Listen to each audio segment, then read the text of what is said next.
Hi everyone. You may remember that a couple of weeks ago it was revealed that sharia courts are now operating here in Britain with the full backing of the law, even though they discriminate against women as a matter of course. And what this means is that those women who are intimidated into using these courts, as some of them will be, and everyone knows it, they will now find that they have the full weight of the British legal system lined up against them, alongside the patriarchal bigotry in their own communities. Those women who are cheated out of their just entitlement in these places, as some already have been, will find that they have no recourse to the real law to put things right. In other words, we are now accommodating Saudi Arabian legal principles here in Britain, just as we accommodate their corrupt business practices and their threats against our national security when we try to investigate them.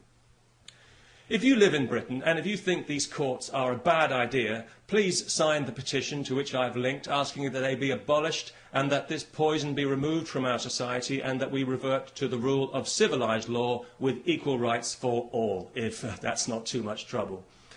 You know, over the last 11 years of this Labour government that we've had in Britain, the British people have seen their society subjected to social engineering on a massive scale by a misguided and arrogant liberal elite who, in their eagerness to fragment the fabric of our society, have actually succeeded in giving civilised values a bad name. Tolerance and diversity are good things on paper. I'm sure we'd all vote for tolerance and diversity, but in practice they've become a nightmare of doublethink and lies, where the most unreasonable people in society are encouraged at every turn to be even more unreasonable. A case in point, just this week, some idiot from Saudi Arabia is being allowed to sue a supermarket because he was required to handle alcohol as part of his job, despite being told this when he took the job, and despite the fact that thousands of Muslims in Britain handle alcohol every day when they sell it in their corner shops to people like me. I do find it quite ironic that Islam forbids intoxication when you consider how many Muslims are seemingly so intoxicated by their religion, especially in Saudi Arabia. So it was no surprise to me to hear that this idiot was from Saudi Arabia, because I think we all know that that entire country is mentally ill.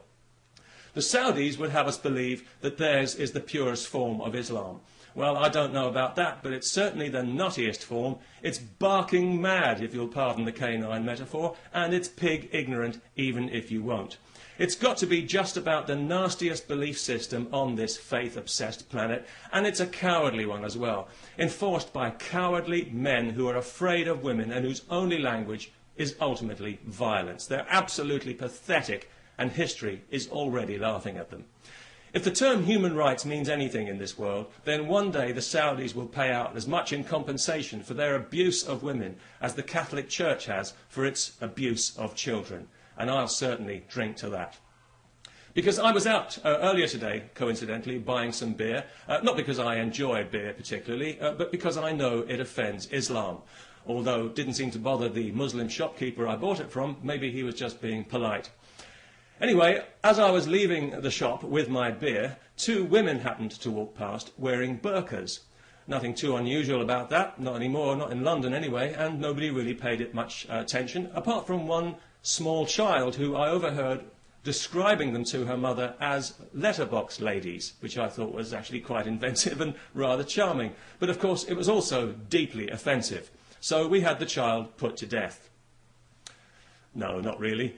But it was lucky that neither of the women actually heard the offensive and insulting remark, because obviously each of them had her head encased in a cloth sack. So that was good, because it meant that the police didn't have to be called, no human rights people needed to get involved, and nobody required any financial compensation for hurt feelings, which I thought made a very pleasant change indeed. And of course, as a result, we didn't have to listen to any propaganda sound bites from some Islamist Saudi shill at the Muslim Council of Britain. So all in all, it worked out for the best. And it just goes to show that these things don't always have to end in tears.